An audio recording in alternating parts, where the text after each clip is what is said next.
αυτό που μου συμβαίνει.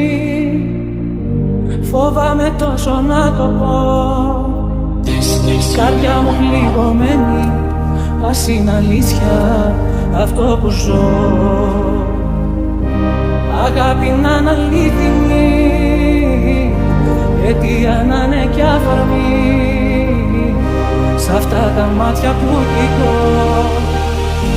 τον έρωτα να βρω.